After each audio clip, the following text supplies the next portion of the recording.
Hello everyone, welcome to my channel the motivational journey. दोस्तों, एक और नई कहानी लेकर आपके सामने फिर हाजिर हूँ। चलिए शुरू करते हैं। दोस्तों, एक आदमी रेगिस्तान से गुजरते वक्त मन ही मन बोल रहा था, कितनी बेकार जगह है, यहाँ तो बिल्कुल भी हरियाली नहीं है और हो भी कैसे सकती है। यहाँ तो पानी का नामो निशान तक नहीं है। तपती रेत में वो जैसे तैसे आगे बढ़ रहा था और जैसे जैसे वो आगे बढ़ रहा था उसका गुस्सा भी बढ़ता जा रहा था। अंत में वो आसमान की तरफ देखकर झल्लाते हुए बोला, क्या भगवान, आप यहाँ पानी क्यों नहीं देते?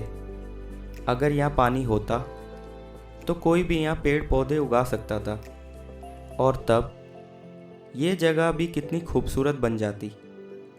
ऐसा बोलकर वह आसमान की तरफ ही देखता जा रहा था, मानो वो भगवान के उत्तर की प्रतीक्षा कर रहा हो। तभी एक चमत्कार होता है। नज़र झुकाते ही उसे सामने एक कुआं नज़र आता है। वह उस इलाके में बरसों से आ जा रहा था, पर आज तक उसे वहाँ कोई कुआं नहीं दिखा। वह आश्चर्य में पड़ गया और दौड़कर कुएं के पास गया। कुआं लबालब पानी से भरा था। उसने एक बार फिर आसमान की तरफ देखा और पानी के लिए धन्यवाद करने की बजाय बोला, पानी तो ठीक है, लेकिन इसे निकालने के लिए कोई उपाय भी तो होना चाहिए। उसका ऐसा कहना था। उसे कुएं के बगल में पड़ी एक रस्सी और बाल्टी दिखाई दी। एक बार फिर उसे अपनी आंखों पर यकीन नहीं हुआ।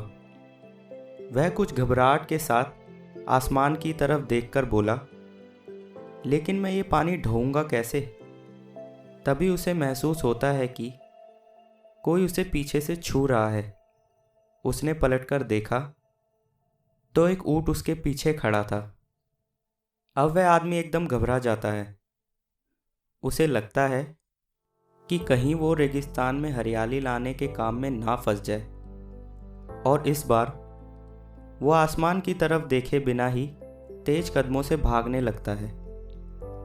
अभी उसने 2-4 कदम ही बढ़ाए थे कि उड़ता हुआ एक पेपर का टुकड़ा उससे आकर चिपक जाता है। उस टुकड़े पर लिखा होता है, मैंने तुम्हें पानी दिया, बाल्टी और रस्सी दी, पानी धोने का साधन भी दिया। अब तुम्हारे पास वो हर एक चीज़ है जो तुम्हें रेगिस्तान को हरा भरा बनाने के लिए चाहिए थी। अब सब कुछ तुम्हारे हाथ में है। आदमी एक क्षण के लिए ठहरा, पर अगले ही पल वह आगे बढ़ गया और रेगिस्तान कभी भी हरा भरा नहीं बन पाया।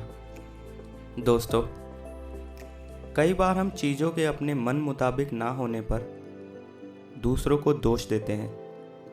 हम सरकार को दोषी ठहराते हैं, कभी अपने बुजुर्गों को दोषी ठहराते हैं, कभी कंपनी को, तो कभी अपने भगवान को दोषी ठहराते हैं। पर इस दोषारोपण के चक्कर में हम इस सच्चाई को अनदेखा कर देते हैं कि एक इंसान होने के नाते हम में वो शक्ति है कि हम अपने सपनों को खुद साकार कर सकें, ना कि किसी और को उस काम के लिए दोषी ठहराएं। हमें कुछ ना कुछ खुद भी करना चाहिए। हमेशा दूसरों पे दोष नहीं डालना चाहिए। दोस्तों, उम्मीद करता हूँ आपको ये स्टोरी अच्छी लगी हो। मिलता हूँ आपसे एक और मोटिवेटेड स्टोरी के साथ। तब तक के लिए गुड बाय।